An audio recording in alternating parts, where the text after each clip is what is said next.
वह उसकी मुंह लागती सी थी। उस दिन वह बुढ़िया उसके साथ चलेगी। अब साथ चलेगी तो वह सत्संग सुना, सत्संग सुने तो पुण्यात्मा असर होया कर, ऐसी बात नहीं।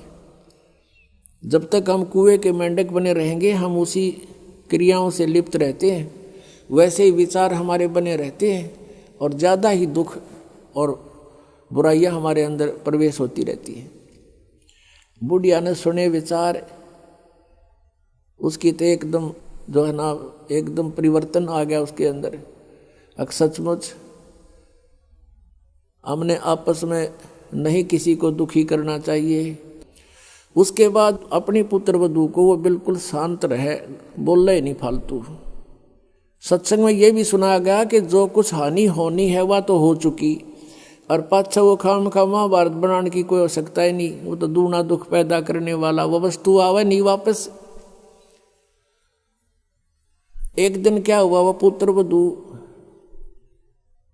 गाय भैंस का दूध निकाल के और ऊपर कड़ियों में कड़ा डाला कर दे, हुक लंबा सरिये का हुक ला देते और उसमें बाल्टी टांग देते थे कड़े में, हुक में, कुत्ते बिल्ली से बचाने के लिए। अब उस पुत्रवधू ने वो ऊपर, क्योंकि ऊंचा होता था, गर्दन नीचे रखनी पड़ती थी, यूं कर टांगन लगी, वो की तो उल्टी साइड में लग गया। उसने सोचा टंग गया, हाथ छोड़ दिए, वो बाल्टी नीचे गिर गई, सारा दूध फर्श पे फैल गया। अब पुत्रवधू ने देखा बुढ़िया की तरफ, अकी वो होगी ओन अनो बिरना कई दिन का सांग हो गया यो। अब उसकी तरफ देख रही है बेचारी भयभीत दृष्टि से। बुढ़िया कहती, बेटी कोई बात नहीं, हमारे भाग में नहीं था यो, और इसको उठा ले ऊपर ऊपर से और भैंस को ही डाल दे बेटा उसके चारे में। ये अपने भाग में नहीं था इसलिए गिर गया, कोई बात नहीं। अब उस पुत्र वधू ने सोचा, आज बुढ़िया कौन सा स्टेशन पकड़ेगी, या तो कदे 16 बात बोलिया नहीं करती।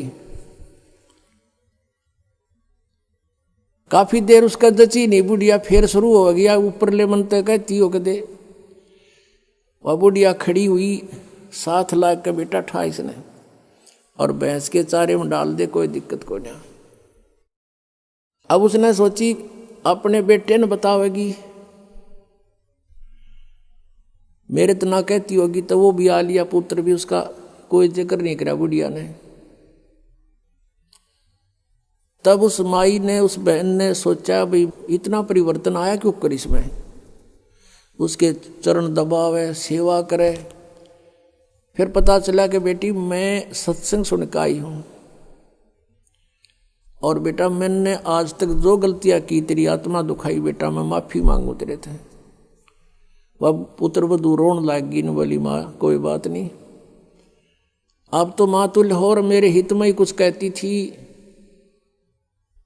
उस दिन से पुत्र वधू ने भी नाम ले लिया, फिर धीरे धीरे उसके बच्चे ने भी नाम ले लिया, और घर में नरक के स्थान पर स्वर्ग हो गया। अब इस परमात्मा की वाणी से, ज्ञान से स्वर्ग तो यही हो जाएगा, और सतलोक हमने जाना है, फिर भक्ति करके वहां सतलोक चले जाएंगे, महासुख वहां हो जाएगा। तो इस प्रकार वो परमात्मा आकर हमें ज्ञान देता है, उसके ज्ञान से हमें पता चलता है।